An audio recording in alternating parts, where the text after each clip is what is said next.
Saludo a las personas que nos escuchan y que siguen este podcast.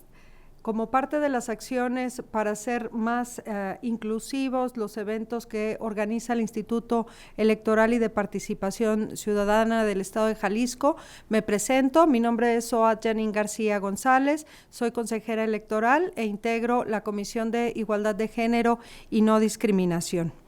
Hoy, como cada mes, el Instituto Electoral se suma a la campaña Únete para poner fin a la violencia contra las niñas y mujeres. Esta ha sido impulsada por la Organización de las Naciones Unidas y que cada mes conmemoramos el Día Internacional para la Eliminación de la Violencia contra la Mujer, conocido como el Día Naranja, todos los días 25 de cada mes. Y bien, pues en esta ocasión tenemos el honor de presentar al maestro Carlos Manuel Rodríguez Morales. Él es titular de la Fiscalía Especializada en materia de delitos electorales en el estado de Jalisco y que nos va a comentar respecto de las funciones que desarrolla en su encargo como parte de la prevención de la violencia política contra las mujeres en razón de género. Y pues antes de abordar las importantes preguntas de este podcast, permítanme presentar una breve síntesis de la amplia experiencia en materia electoral de nuestro distinguido invitado, Carlos Manuel Rodríguez Morales. El maestro Carlos Manuel Rodríguez Morales es abogado y maestro en Derecho Electoral. Entre sus logros más destacados a nivel profesional es que ha ocupado el cargo de vocal ejecutivo local del entonces Instituto Federal Electoral, ahora Instituto Nacional Electoral, tanto en el estado de Jalisco como en el estado de Chihuahua, de Nayarit, de Tabasco y de Morelos, y también fue vocal de capacitación electoral y educación cívica en el Instituto Federal Electoral, en la Junta local ejecutiva en Jalisco, entre varios otros cargos muy destacados que ha desempeñado, y ahora pues es el fiscal, como ya mencioné, de delitos electorales en el estado de Jalisco. Qué gusto saludarlo, maestro. Muchas gracias, consejera Zoat. La verdad que es un privilegio estar aquí con ustedes, con el Instituto Electoral y de Participación Ciudadana, participando de esta conmemoración que periódicamente se hace, de esta, que sería esta disposición de los órganos electorales de estar en contra de la violencia contra las mujeres y que se ejerce también contra las niñas. En ese sentido, te quiero decir que en la Fiscalía Especializada para Delitos Electorales nos sumamos a este compromiso, un compromiso institucional de una fiscalía que es un órgano constitucional del estado de Jalisco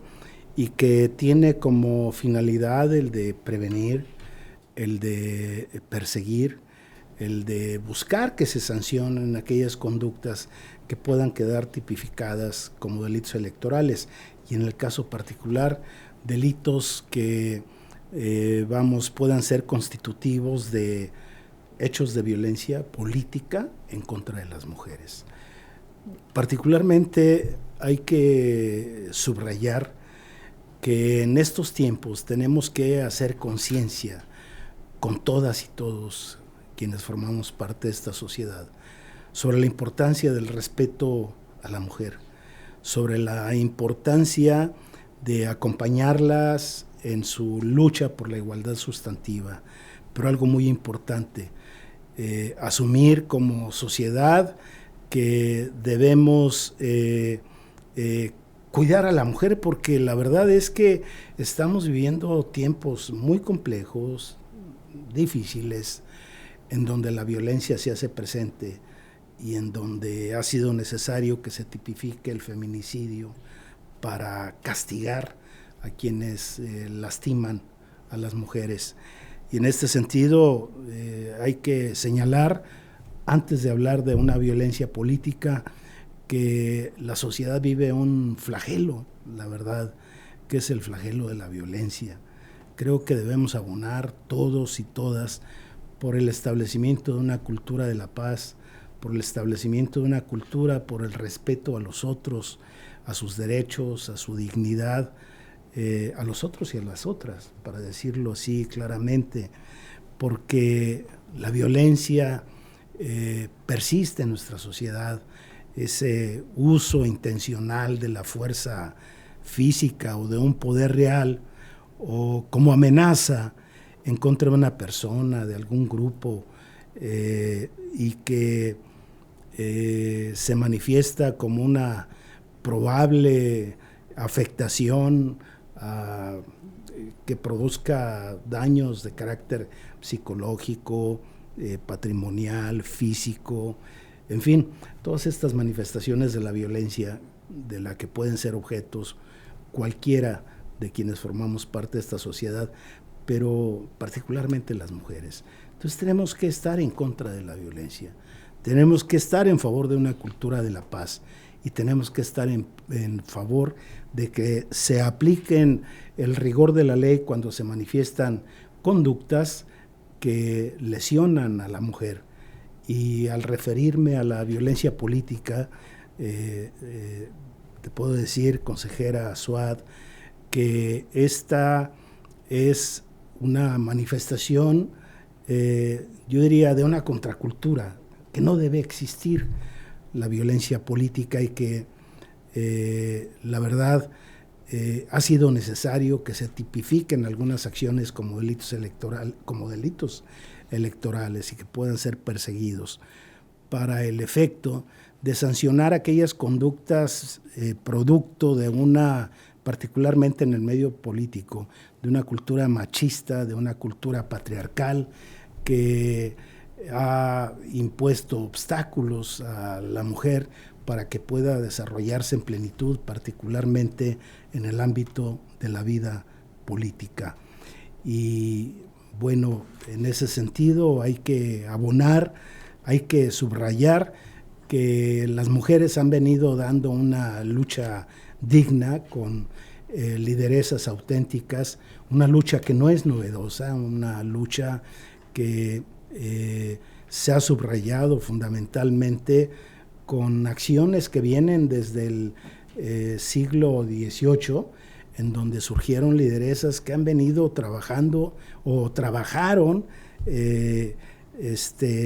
asumiendo causas por la igualdad de la mujer en cuanto al goce de sus derechos sociales,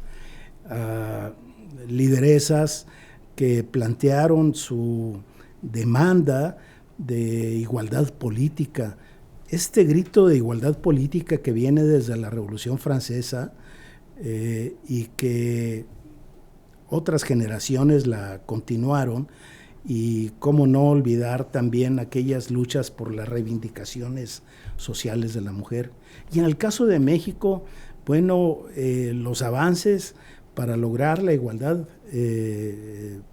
política y la igualdad en lo que se refiere a derechos de participación política, pues hubo mujeres mexicanas que también hicieron enormes esfuerzos, de manera que hasta hace poco tiempo se le reconoció a la mujer el derecho de participar, el derecho al voto, de participar activamente en el ámbito de la política para votar y ser votada, particularmente en el ámbito federal. Y fue precisamente en la década de 1950, no hace tantos años, y bueno, ha dado una lucha a la mujer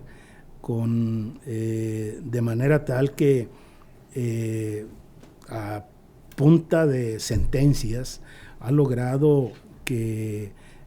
se haya llegado a una igualdad paritaria en este sentido. Recordemos que por allá no hace tanto, en el año 2012, hubo una decisión de la Sala Superior del Tribunal Electoral del Poder Judicial de la Federación que vino a fijar nuevos criterios para el establecimiento de la paridad, porque hubo un momento en que este tema la ley lo veía muy de paso, de tal manera que resultaba perjudicada la mujer, particularmente aquellas que estaban comprometidas con su participación política, y ha habido avances muy importantes. Tan es así que hoy, como resultado del esfuerzo de todas estas mujeres de enorme dimensión, pues hoy podemos decir que en los hechos hay órganos legislativos como el de Jalisco, que en su mayoría cuenta con mujeres, en su mayoría. Y bueno, estamos viviendo un proceso electoral en que dos de las aspirantes más fuertes a la magistratura mayor del país, como sería la titularidad del Poder Ejecutivo, son mujeres. Podemos anticipar, y creo que independientemente de que haya un varón participando, pero por lo que podemos ver, vamos a tener una presidenta mujer por primera ocasión. Y esta es la materialización de aspiraciones y de luchas que se han venido dando. Y entre ello hay que destacar el tema de esa lucha contra una sociedad patriarcal, una sociedad machista, una sociedad que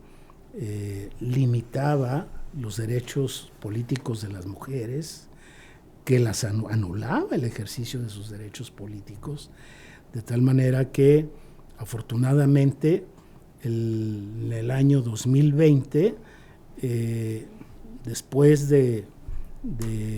grandes acciones, pues se pudo materializar en la Ley General en materia de delitos electorales un conjunto de delitos que se refieren a delitos de violencia política contra las mujeres y que hoy son pues derecho positivo,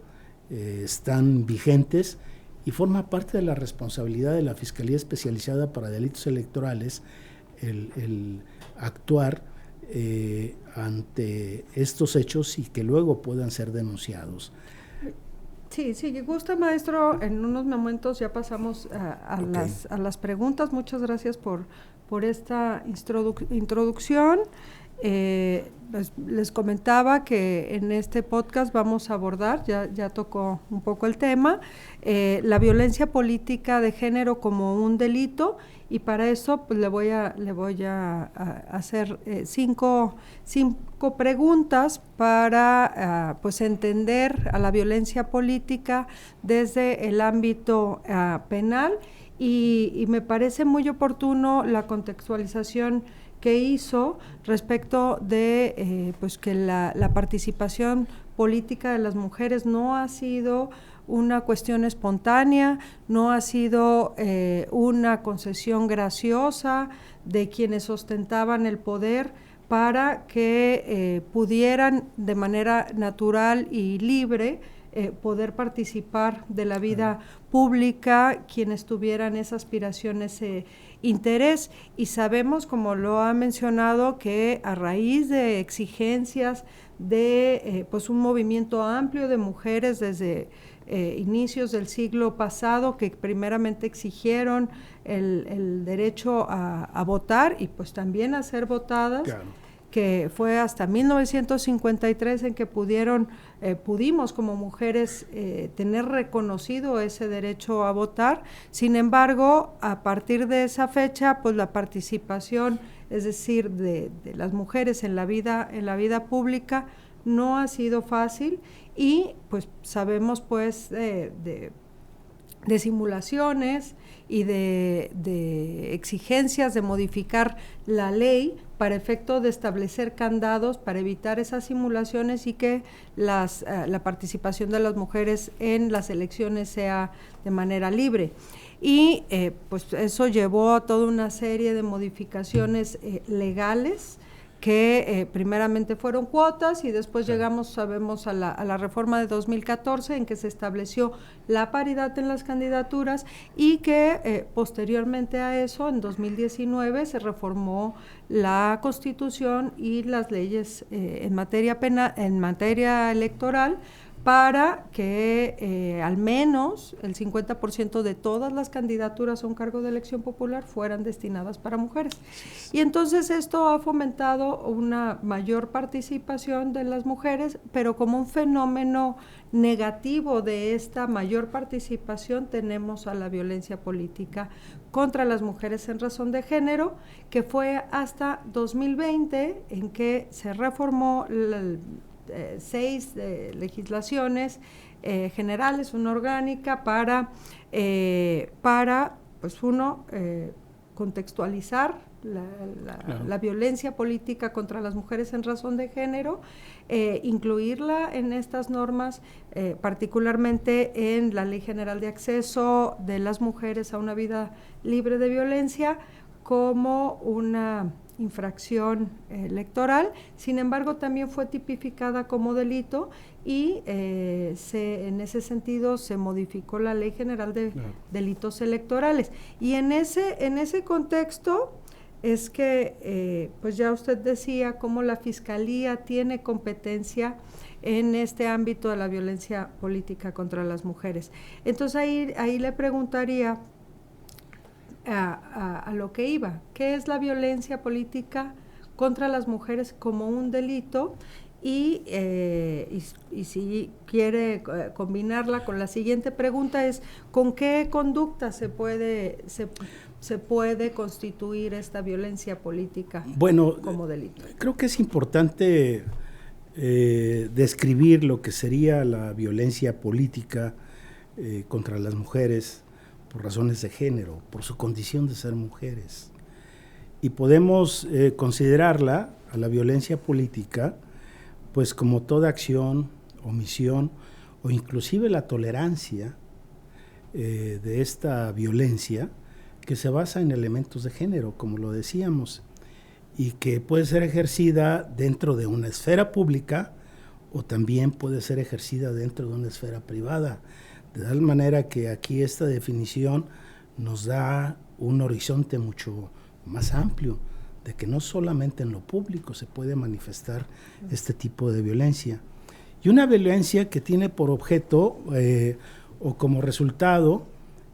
particularmente limitar, anular o menoscabar, disminuir el ejercicio efectivo de los derechos políticos electorales de las mujeres, y puede ser de una o de varias mujeres. También a través de estas acciones se limita o se anula o se disminuye el acceso al pleno ejercicio de las funciones a que tiene derecho de ejercer una mujer mediante el desempeño de un cargo público. Entonces estamos hablando aquí ya de mujeres que de manera concreta, que ocupando un cargo público se les pretende disminuir el ejercicio de sus facultades. O también quienes desempeñan funciones de carácter público que se les pretenda anular, se les pretenda obstaculizar en lo que corresponde a sus facultades, en la toma de decisiones o en la participación de su toma de decisiones o en su libertad de organización. Y también es el caso porque en la práctica se ha presentado que a mujeres que aspiren a cargos de representación popular, sean precandidatas, sean candidatas, se les pretenda limitar el ejercicio de las prerrogativas a que tienen derecho. Y esto, hay que decirlo, esto está tipificado porque este tipo de conductas se han manifestado en la realidad. Entonces era importante que el legislador las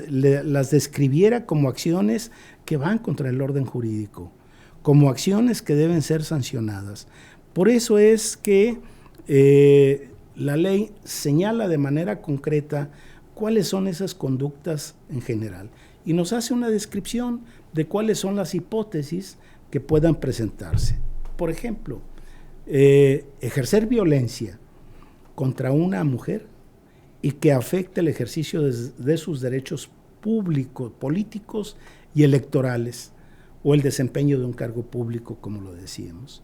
Si alguien se ejerce violencia en estas condiciones, se estarían dando los elementos que puedan ser constitutivos de la comisión de un delito electoral. Vamos a hablar más adelante cuál sería el trámite que nosotros llevaríamos a cabo al ser conocedores de la realización de una conducta de esta naturaleza. Quien restringe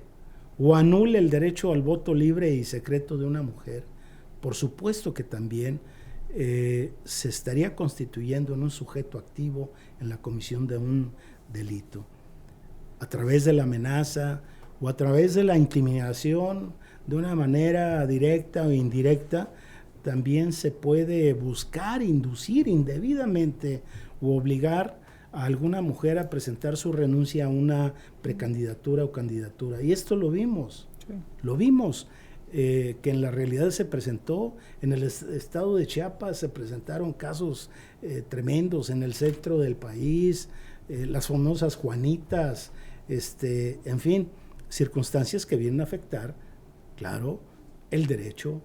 que tienen las mujeres de participar en política. Quien amenace también o intimida a una mujer de manera directa o indirecta con objeto de inducirla a presentar su renuncia al cargo para el que haya sido electa o designada. Podemos pensar, por ejemplo, el caso de alguna regidora que mediante amenazas, ya sea de manera directa o indirecta, se va obligada a presentar su renuncia a un cargo para el cual fue electa como regidora. Es un ejemplo. A quien sea inducida a presentar su renuncia al cargo para el que fue electa. Igual, a quien ejerza violencia con el propósito de obligar a una o varias mujeres a suscribir documentos o tomar decisiones en contra de su voluntad. Aquí nos estaríamos refiriendo a, lo más cercano que tenemos, pues al desempeño de órganos colegiados, donde se toman decisiones ahí con la participación de todas y todos los integrantes de un órgano de esta naturaleza. A quien limite o pretenda anular o disminuir el ejercicio de un cargo público que ocupe una mujer, de tal manera que con esto también estaríamos en la hipótesis de una afectación al ejercicio de los derechos que tiene toda mujer. Y hay algo que luego, hay conductas que luego se presentan, es el tema de la publicación o de la divulgación de imágenes, mensajes o información privada de una mujer que no tenga relación con su vida pública, y además utilizando estereotipos de género, y esto con el propósito de limitar el ejercicio de sus derechos políticos, esto con el hecho de menoscabar su imagen ante una comunidad, particularmente de una mujer que está ejerciendo sus derechos políticos, o el caso de aquellas publicaciones en redes que en un momento dado se presentan y que afectan o se divulgan y afectan la dignidad de una mujer. Hay casos en que se pueda limitar, disminuir o menoscabar, diríamos, el derecho que tienen algunas mujeres que están desempeñando algún cargo para recibir una igual retribución, es decir,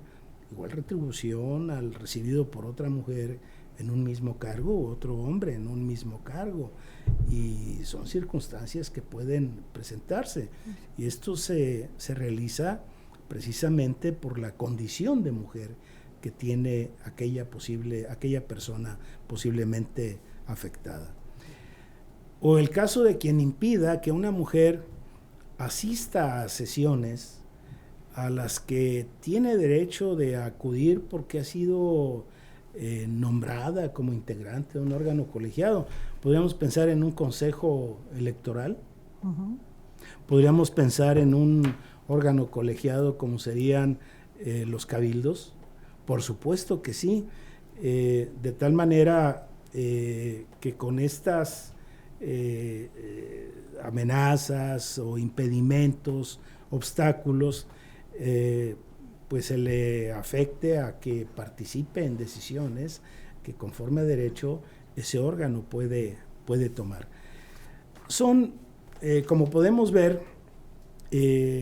son conductas que están sancionadas por la ley. Por ejemplo, quien impida a alguien ejercer su derecho a hacer uso de la voz y al voto en el ejercicio de su cargo. El tema de las mujeres embarazadas también es tema de la atención de esta ley, en este artículo 20 bis, quien discrimine a una mujer con la finalidad de evitar el ejercicio de sus derechos políticos por el hecho de vivir un embarazo, un hecho biológico que debe ser protegido y está protegido por la ley, o que como motivo de su embarazo se pretenda impedir que se reincorpore al cargo que venía ejerciendo una vez terminada su correspondiente licencia. Quien distribuya propaganda, ojo, estamos viviendo tiempos políticos, tiempos de campaña electoral, y hay que alertar sobre una posible circunstancia que pueda presentarse sobre quien realice o distribuya propaganda electoral que degrade o denigre a una mujer. Y esto basándose en estereotipos de género. Lo hemos vivido y el Instituto Electoral de Participación Ciudadana ha tenido intervención, el propio Instituto Nacional Electoral ha tenido intervención y ha dado cuenta al Consejo General de cada respectiva institución de este tipo de hechos para que puedan ser sancionados. En el caso del INE, con la intervención del Consejo General, en el caso del Instituto Electoral y de Participación Ciudadana, pues se arma la instrucción correspondiente, el expediente correspondiente y lo turna al Tribunal Electoral para que pueda sancionar. Pero aquí vemos cómo se da en este contexto institucional, se da la intervención de autoridades electorales, autoridades jurisdiccionales, pero también el tema de las autoridades de procuración de justicia. Si se trata de hechos que caen en el ámbito local, pues es esta fiscalía la que interviene. Pues muchas gracias, maestro. Creo que ha sido muy puntual con las 14 conductas que señala el artículo 20 bis, que ya citó, de la Ley General de Delitos Electorales. Y aquí pues es muy importante, como decía hace unos minutos, que la violencia política a partir de la reforma de 2020 se instituyó tanto como una infracción en materia electoral como también en materia administrativa y, por supuesto, en materia penal, que es el tema que hoy nos ocupa. Y es muy importante esta distinción que hace, que a diferencia de las conductas que se establecen en la Ley General de las mujeres para vivir libres de violencia, la distinción que hace de estas 14 conductas en las que sí se constituye o se tipifica un delito. Y que bueno, pues más adelante vamos a ver cuál es el procedimiento en materia penal, pero ahorita lo que nos importa, una vez que nos ha dicho cuáles son estas conductas, cuáles son las sanciones o las penas que pueden ser objeto quienes incurran en estos delitos que son constitutivos de violencia política contra las mujeres. Podemos establecer que la Ley General en materia de delitos electorales establece 3 grupos de conductas y va de las más graves a las de menor gravedad, pudiéramos decirlo. Y hay conductas que ameritan, en caso de acreditarse y probarse su comisión,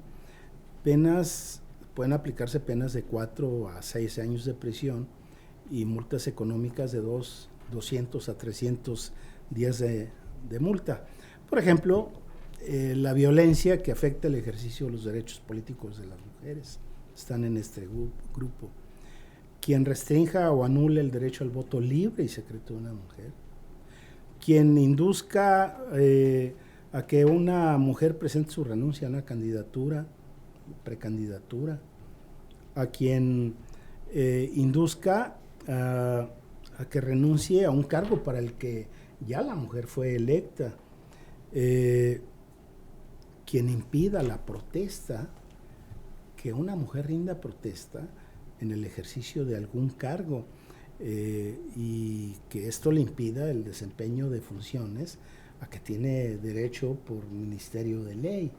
De tal manera que este grupo de conductas, pudiéramos decir que son las más graves, a quien obligue a mujeres a suscribir documentos en contra de su voluntad. Esta es una conducta en este contexto grave. Hay otro grupo de conductas que son sancionadas con 2 a 4 años de prisión y de 100 a 200 días de multa, como es el caso de quien niegue a una mujer recursos o prerrogativas en términos de ley. Ojo, partidos políticos, tome nota de esto, funcionarios de partidos políticos, de tal manera que se limite el ejercicio de sus derechos político-electorales a quien publique, divulgue imágenes, mensajes o información privada de una mujer que no tenga relación con su vida pública, pues también puede ser objeto de una sanción privativa de libertad que va de los 2 a los 4 años. O a quien niegue la remuneración a una mujer por el ejercicio de un cargo público, de un empleo o de una comisión, así lo dice la ley textualmente. Entonces, pues tiene un sentido más o menos amplio. Y luego hay otro grupo de sanciones que van de 1 a 2 años de prisión y de 50 a 100 días de multa a quien proporcione datos, información incompleta o datos falsos a una autoridad administrativa o jurisdiccional, con la finalidad de impedir el ejercicio de sus derechos políticos a alguna mujer. Quien falsee esa información con ese propósito se estaría viendo en esta hipótesis. A quien impida que una mujer asista a sus sesiones ordinarias o extraordinarias o a cualquier otra actividad que implique la toma de decisiones y el ejercicio de algún cargo, esta sería una hipótesis también que puede ser sancionada. A quien impida a una mujer el ejercicio de su derecho de voz y voto. Luego se quejan algunas regidoras que en sus sesiones de cabildo no les dan intervención, les impiden hacer uso de la voz y manifestarse en un órgano colegiado, y no se diga que les vayan a impedir pues el ejercicio de su derecho a tomar decisiones en un órgano colegiado. Aquí estaríamos hablando de estas hipótesis. Bien, maestro, muchas gracias. Ahora le voy a preguntar sobre, ya conocemos cuáles son las conductas y cuáles son las sanciones. Sin embargo, aquí, dentro de la competencia de la Fiscalía, ¿qué procedimiento llevan a cabo al recibir una denuncia de violencia política contra las mujeres en razón de género? Bueno, hay que decirlo. Primero, hay una frontera, yo diría, muy delgada entre lo que sería una falta administrativa, que podría ser materia de conocimiento de una autoridad electoral, y lo que sería ya una acción que puede encuadrarse como un delito, como una acción antijurídica, como una acción que está sancionada con una pena privativa de libertad, y que está descrita por la ley, que sería un delito. Entonces hay una frontera ahí. De tal manera que en tratándose de la acción de procuración de justicia debe haber mayor rigor en el análisis de conductas denunciadas, de hechos denunciados, con el propósito de que se incorporen los elementos constitutivos de un delito electoral. Debe haber mayor rigor porque esto implica la imposición en un momento dado de penas privativas de la libertad. De tal manera que los delitos electorales pueden ser del conocimiento de la Fiscalía de manera oficiosa. Es posible, no es factible esto, pero también pueden ser denunciados. Pueden ser denunciados por una mujer afectada, o puede ser denunciado por una organización de mujeres, un grupo de mujeres, que se ha dado el caso, pueden presentar una denuncia sobre un hecho que pueda ser constitutivo de un delito electoral. Ante esto, lo que hace la Fiscalía efectivamente es, de acuerdo con el derecho de petición que tienen quienes denuncian, pues tiene que recibir la denuncia. Y en este sentido, pues si se considera que se tiene la materia, se tienen elementos probatorios, si se tienen y se pueden acreditar los elementos constitutivos, bueno, pues tiene que llevar a cabo sus propias diligencias la Fiscalía Especializada en materia de delitos electorales, pero no tiene que hacerlo con un sentido de perspectiva de género, de tal manera que tiene que hacerlo con una gran sensibilidad, sin revictimizar a la víctima, tiene que hacerlo y además basándose en documentos que son importantes, como es el protocolo que fue emitido por el INE y otras instituciones relacionado con el tema de la violencia política contra la mujer por razones de género. Son documentos importantes que nos van orientando sobre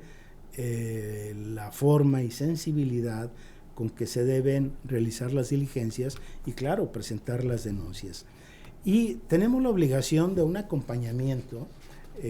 a las víctimas de los, en este caso de los delitos electorales. Tenemos que participar también, como lo hace la autoridad administrativa, de una ponderación del riesgo, naturalmente, y tenemos que buscar dimensionar el daño ocasionado a la víctima y, repito, no caer en el error de la revictimización. De tal manera que el Ministerio Público debe realizar un análisis ponderado de la situación denunciada y sobre el riesgo de la víctima o bien la afectación permanente, y en caso de ser necesario emitirá medidas de protección. Por ejemplo, medidas de protección que pueden ser la exhortación a que se mantengan alejados de la víctima, a que no mantengan vinculación alguna con la víctima, de tal manera que la mujer se encuentre libre de presiones de esta naturaleza y libre de riesgos. Y si es necesario, podríamos echar mano de acudir ante las propias autoridades de seguridad pública con el propósito de afirmar una mayor seguridad para las víctimas. En los trámites que los agentes del Ministerio Público llevan a cabo, también vinculan a otras instituciones, de tal manera que formalmente se solicita la colaboración de la Secretaría de Igualdad Sustantiva entre Mujeres y Hombres por aquella intervención que pueda tener un órgano de esta naturaleza, a la Comisión Ejecutiva de Atención a Víctimas a Jalisco para que estén enterados y también, si es el caso, puedan tener intervención, a la Dirección General del Centro de Atención y Protección a Ofendidos y Víctimas y Testigos del Delito, que forma parte de la Fiscalía Especial de Derechos Humanos de la Fiscalía del Estado. Y realizadas estas diligencias, estos trámites, bueno, se va integrando la carpeta de investigación, se da intervención a la Policía Ministerial para el efecto de que se aboque a la investigación de los hechos, a que nos alleguemos de los elementos probatorios, a enviar las comunicaciones que sean necesarias para el efecto de acreditar la naturaleza de un sujeto activo, la naturaleza también de algún sujeto, la condición de una mujer, en el caso de que haya desempeñado un cargo público, un cargo de representación popular, o haya sido designada como precandidata. De tal manera que una vez que tenemos acreditados que se dan los elementos constitutivos de un delito electoral y que tenemos los elementos de probanza, entonces estaríamos en condiciones ya de judicializar la carpeta de investigación y ya poner a la consideración de una autoridad jurisdiccional, hacerla del conocimiento de los hechos para que a través de su propio ámbito realice las actividades propias que le indica la legislación de carácter procedimental. Quiero decir, para concluir, porque estoy viendo que ya el tiempo se nos está agotando, quiero concluir que estamos realizando una actividad en la que pretendemos que se actualice, se vigorice una cultura de la denuncia, de que quien tenga conocimiento de la comisión de un delito electoral acuda a denunciarlo. Esto es importante. Y por otro lado también quiero comentar que la Fiscalía Especializada en Materia de Delitos Electorales viene realizando una serie de acciones preventivas, ¿sí? Pero ¿cómo lo hacemos? Lo hacemos de tal manera que tenemos comunicación con distintos auditorios, con el propósito de que conozcan que existen delitos electorales y que conozcan la naturaleza de estas conductas ilegales para el efecto de que no las cometan. Por eso es que hemos tenido auditorios con militantes de partidos políticos, con servidores públicos particularmente, y entre ellos grupos de mujeres, en donde tocamos estos temas. Hasta el momento en distintas dependencias y espacios donde nos han abierto la oportunidad, creo que hasta el momento hemos llegado con nuestro mensaje con alrededor de unas 1,700 personas, ¿no? Entre lo que es el mes de noviembre a estas alturas. Hemos estado en Derechos Humanos, hemos estado en la Secretaría de Cultura, hoy precisamente, en la Secretaría de Agricultura, en el Centro de Conciliación Laboral, en la Secretaría de Seguridad Pública, que para nosotros es muy importante, porque además de estar compuesto por hombres y mujeres, jugarán un papel muy importante el día de la jornada electoral. Entonces, pues desde aquí mandamos a todas y todos quienes nos ven y nos escuchan, y a quienes agradecemos que nos hayan tenido su atención de escucharnos, decirles que es muy importante el ir fincando una cultura de la denuncia y también estar muy atentos para que este proceso electoral se lleve a cabo como lo establece la ley, de tal manera que se respeten las normas jurídicas, que candidatos, ciudadanos, militantes de partidos, funcionarios partidistas y todos quienes participamos en un proceso electoral seamos leales a la ley, seamos respetuosos del cumplimiento de la ley, porque lo que esperamos los mexicanos es que estas elecciones se den en un ambiente de civilidad, en un ambiente de tranquilidad y en un ambiente en el cual libremente el ciudadano y ciudadana en nuestro país puede emitir su voto y con ello decidir cuál va a ser el rumbo de nuestro país.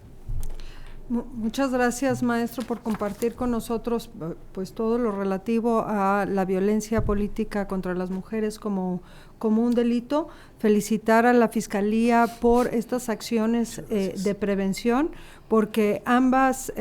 pues aquí estamos representadas dos autoridades, el Instituto Electoral como autoridad administrativa electoral y la Fiscalía, y ambas tenemos la obligación de pues establecer acciones para prevenir, atender, sancionar y resarcir la violencia política contra las mujeres en razón de género, y qué mejor que invertir tiempo en la prevención para que estas pues no ocurran. Eso es lo ideal y sería nuestro objetivo último, erradicarlo a través de la prevención. Y pues estas acciones que dice que se están realizando al funcionariado, me parece que abona mucho a un fenómeno que hemos identificado, que es la normalización de la violencia política, que en muchas ocasiones tanto las víctimas como las personas victimarias ni siquiera saben que están realizando conductas que son violencia política. Entonces, el difundir, el socializar esta información me parece que es de suma importancia para lograr este objetivo que nos hemos planteado. Yo le agradezco mucho, maestro, que se haya tomado el tiempo de compartir aquí con nosotras y que pues este podcast sirva precisamente a todas aquellas mujeres que aspiran a ostentar un cargo público o que ya están en el ejercicio del cargo, porque usted lo repitió en varias ocasiones. Estas conductas no solo se cometen durante la campaña, sino también cuando las mujeres ya están ejerciendo el cargo, se siguen afectando, sufriendo por conductas de violencia política. Entonces, pues sí, es muy importante. Y yo aquí quisiera nada más recapitular algunas cuestiones para aquellas personas que nos escuchan. Uno, la violencia política está tipificada como delito, pero también es una infracción que puede ser cometida contra una persona que ostenta un cargo público, un cargo de elección popular, que aspira a este cargo público, pero también aquellas mujeres que si bien no están en un cargo de elección popular, sino que son funcionarias públicas, también pueden ser objeto de esta violencia. Y que hay diferentes vías para denunciar este tipo de violencia. Uno, la penal, en el caso de las conductas que ya nos refirió el maestro. Otra, por la vía electoral, en donde el Instituto Electoral instruye o investiga, digamos, a partir de una denuncia, pero que es el Tribunal Electoral el que resuelve estas denuncias. Sin embargo, hay algo muy importante que usted también comentaba, que es que el instituto tiene la facultad de emitir medidas cautelares. Ejemplo, si una mujer denuncia que como frecuentemente ocurre, se han difundido imágenes que atentan contra su dignidad. Usted explicó muy bien esta conducta. El instituto tiene la facultad de ordenar de manera inmediata o medianamente inmediata, digamos, que se retiren esas publicaciones para que no le sigan generando un daño a las mujeres. Entonces, esa es la vía electoral y existe también la vía administrativa para en aquellos casos en que las mujeres no son de una elección popular, o el juicio para la protección de los derechos políticos electorales de la ciudadanía. ¿Cuál es la idónea? O si se sustituyen una a otra. No se sustituyen. Las mujeres pueden elegir dependiendo de cuál sea la consecuencia que busque. Es decir, si en algunos casos tanto constituyen un delito como una infracción, pues también depende de cuál sea el objeto que quiera la mujer. Es que la persona violentadora tenga una pena como las que ya nos dio a conocer el fiscal, o en su defecto que se le resarce el daño. Es decir, a mí no me pagan, yo lo que quiero es que me paguen, porque pues ese es un derecho que tengo. Bueno, pues está la vía del juicio ciudadano a través del tribunal, o también de la queja que se puede interponer con nosotros. O quiero que se retire inmediatamente este tipo de propaganda, bueno, pues acude al procedimiento especial sancionador, que es el instituto quien lo instrumenta. Entonces, hay diferentes vías. Acérquense al Instituto Electoral, acérquense a la Fiscalía, con mucho gusto les podemos dotar de información. Si son candidatas, súmense a la red de candidatas para que les estemos orientando, les estemos proporcionando esta información. Y bien, pues yo agradezco de nueva cuenta, maestro, y aquí vuelvo a hacer la invitación a que se sumen a la red de candidatas y con ello podamos orientarlas y darles un acompañamiento en este periodo de campañas, que aunque no es excluyente de la violencia, sabemos que lamentablemente tiene mayor frecuencia estas conductas. Muchísimas gracias. Muchas gracias. En nombre del Instituto Electoral y de Participación Ciudadana, maestro. Muchas gracias. Y un saludo a todo el auditorio. Sí, claro.